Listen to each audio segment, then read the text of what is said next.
I am Madhu. So friends, CBSE का एक बहुत ही इंपॉर्टेंट न्यूज़ है, सीबीएसई के एक बहुत इंपॉर्टेंट नोटिफिकेशन है जिसके बारे में मैं आप सभी को बताना चाहती हूँ। तो सीबीएसई ने अपनी ऑफिशियल वेबसाइट पर क्लास 12 और क्लास 10 के लिए एडिशनल पेपर्स जो हैं वो एडिशनल प्रैक्टिस क्वेश्चंस जो हैं वो रिलीज कर दिए हैं क्लास 10th और 12th के लिए फॉर द 2023-24 सेशन। तो यहाँ पर आप देख सकते हो ये सीबीएसई की ऑफिशियल वेबसाइट है।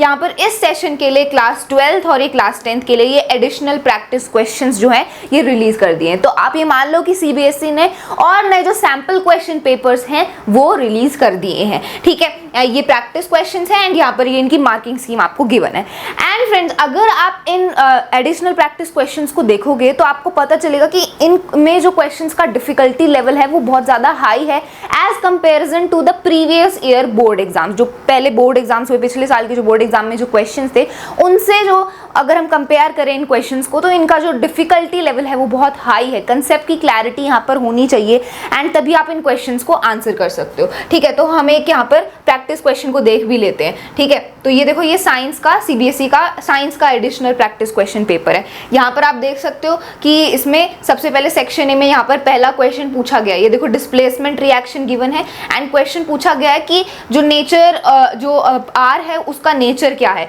और पी आर की स्टेबिलिटी क्या है पी क्यू के कंपैरिजन में। तो फिर आपको सही ऑप्शन सिलेक्ट करना है। तो देखो यहाँ पर, तब अगर आप डिस्प्लेसमेंट रिएक्शन के बारे में जानते हो कि कैटायन एनायन क्या होता है, तभी आप इस क्वेश्चन को आंसर कर सकते हो। तो ये कॉम्पिटेंसी बेस्ड क्वेश्चन है ना। सीबीएसई ने अपने पिछले नोटिफिकेशन में ये अनाउंस किया था कि वो 50% कॉम्पिटेंसी बेस्ड क्वेश्चंस जो हैं आपके एग्जाम में देंगे and in additional practice question paper में सीबीएसई ने करके दिखा दिए। जो 50% कॉम्पिटेंसी बेस्ड क्वेश्चंस हैं वो इनमें डाल दिए, जिनका डिफिकल्टी लेवल भी बहुत ज़्यादा है, हाई है।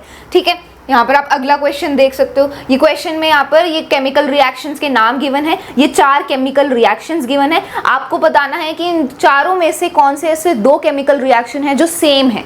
ठीक है, एंड देन आपको सही ऑप्शन सिलेक्ट करना है। तो इस क्वेश्चन को आप तब आंसर कर पाओगे जब आपको पता है कि चारों टाइप के केमिकल रिएक्शन क्या होते हैं एंड उनके एग्जाम्पल्स अगर आपको अच्छे से क्लियर हैं, तभी आप इस क्वेश्चन को आंसर कर सकते हो। तो ये कॉम्पिटेंसी बेस्ड क्वेश्चन है। सो ऐसे 50% कॉम्पिटेंसी बेस्ड क्वेश्चन सीबीएसई ने अपने एडिशनल क्वेश्चन पेपर में से डाल दिए हैं।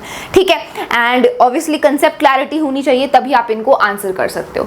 एंड फ्रेंड्स, यकीन मानिए कि ये जो कॉम्पिटेंसी बेस्ड क्वेश्चंस जो सीबीएसई ने अपने एडिशनल क्वेश्चन पेपर में ये डाले हैं, ये जो कॉम्पिटेंसी बेस्ड क्वेश्चन है ये एडुकार्ट की 1 शॉट क्वेश्चन बैंक में गिवन है। एडुकार्ट की जो 1 शॉट क्वेश्चन बैंक है उसमें सेम ऐसे इसी डिफिकल्टी लेवल के कॉम्पिटेंसी बेस्ड क्वेश्चंस को इंक्लूड किया गया है। ठीक है, तो देखो, अगर आप एडुकार्ट की ये 1 शॉट क्वेश्चन बैंक की बुक लेते हो so you can answer all these competency based questions. देखो, एडुकार्ट की ये चारों सब्जेक्ट्स की 1 शॉट क्वेश्चन बैंक की बुक है एंड इनमें आपको कॉम्पिटेंसी बेस्ड क्वेश्चंस गिवन है एंड जो कॉम्पिटेंसी बेस्ड क्वेश्चंस गिवन है वो उसी लेवल के हैं, उसी डिफिकल्टी लेवल के हैं जो यहाँ पर सीबीएसई ने एडिशनल क्वेश्चन पेपर में डाले हैं। तो कोई आपको देर करने की जरूरत नहीं है, जल्दी से जाओ एंड इन्हें परचेज कर लो। लिंक डिस्क्रिप्शन बॉक्स में गिवन है so that you can practice all these questions and आप सारे डिफिकल्टी लेवल क्वेश्चंस को आंसर कर पाओ। ओके, तो फ्रेंड्स देखो, यहाँ पर सीबीएसई ने जो बोला था डिफिकल्टी लेवल इंक्रीज करने के लिए, कॉम्पिटेंसी बेस्ड क्वेश्चन देने के लिए, वो सीबीएसई ने कर दिया है एंड इसी